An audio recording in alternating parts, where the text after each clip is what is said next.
Brazilian winger Robinson അസവാൽഡോ De Silva അഥവാ റൊബീഞ്ഞോ Indian മണ്ണിലേക്ക് വരുന്നു എന്ന തരത്തിൽ കുറച്ച് കാലമായിട്ട് നമ്മൾ റൂമറുകൾ കണ്ടുകൊണ്ടിരിക്കുകയാണ്. അതിനെക്കുറിച്ചൊരു ക്ലാരിറ്റി സ്പോർട്സ് ക്രീഡയിൽ ഇന്നലെ പ്രസിദ്ധീകരിച്ച ആർട്ടിക്കിളിനകത്ത് വരുന്നുണ്ട്. ഓക്കെ, റൊബീഞ്ഞോ ഇന്ത്യൻ ഫുട്ബോളിലേക്ക് വരുന്നു എന്ന് പറഞ്ഞു കഴിഞ്ഞാൽ നമുക്ക് വേണമെങ്കിൽ വിശ്വസിക്കാം. കാരണം റൊബീഞ്ഞോയെ പോലെ ഒരു ബ്രസീലിയൻ വിംഗറെ സ്വന്തമാക്കാൻ ISL ക്ലബ്ബുകളെല്ലാം ആഗ്രഹിക്കുന്നുണ്ട്. കാരണം ആള് ഏഷ്യൻ ഉപഭൂഖണ്ഡത്തിൽ ഇന്ത്യൻ സാഹചര്യത്തിൽ കരുത്ത് തെളിയിച്ചിട്ടുള്ളവനാണ്. ബംഗ്ലാദേശ് പ്രീമിയർ ലീഗിലെ പണച്ചാക്കുകളായ അവിടുത്തെ അപ്പർ എലൈറ്റ് ക്ലബ്ബ് എന്ന് വിളിക്കാൻ കഴിയുന്ന ബഷുന്ധര കിങ്സിന്റെ പ്രധാനപ്പെട്ട താരങ്ങളിൽ ഒരാളാണ് ഈ ബ്രസീലിയൻ വിംഗർ. അവരുടെ ക്ലബില് താരങ്ങൾക്ക് വേണ്ടി ചെലവാക്കുന്ന തുകയുടെ 1/3 തുകയും ഒറ്റയ്ക്ക് കൊണ്ടുപോകുന്നത് ഇങ്ങേരാണ്. കാരണം അത്രമാത്രം പ്രിഡോമിനന്റ് ഫേസ് ആണ്, അത്രയധികം ഫാൻ ബേസ് ഉണ്ട്.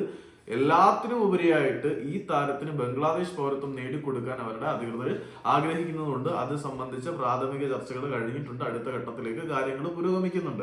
അപ്പം ഈ റൊബീഞ്ഞോ ISLിലേക്ക് വരുന്നുണ്ടോ എന്ന് ചോദിച്ചു കഴിഞ്ഞാൽ അദ്ദേഹം ISLിലേക്ക് വരും, പക്ഷെ നല്ല ക്യാഷ് കൊടുത്താൽ മാത്രമേ വരത്തുള്ളൂ. ബംഗ്ലാദേശ് പ്രീമിയർ ലീഗിൽ ബഷുന്ധര കിങ്സ് ഒഴികെ വേറെ ഒരൊറ്റ ക്ലബിലും റൊബീഞ്ഞോയെ അഫോർഡ് ചെയ്യാൻ പറ്റത്തില്ല.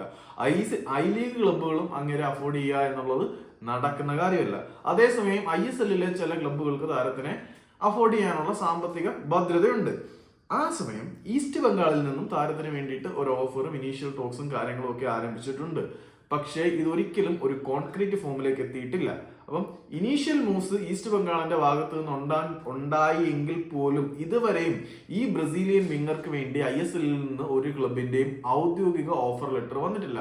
അപ്പം റൊബീഞ്ഞോയ്ക്ക് വേണ്ടി ഈസ്റ്റ് ബംഗാളിന് താല്പര്യമുണ്ട്, എന്നാൽ പോലും ഔദ്യോഗിക ഓഫറുകൾ അറിയിച്ചിട്ടില്ല. അപ്പം ഇന്നു മുതൽ അത്യാവശ്യം നന്നാക്കാൻ നോക്കാം.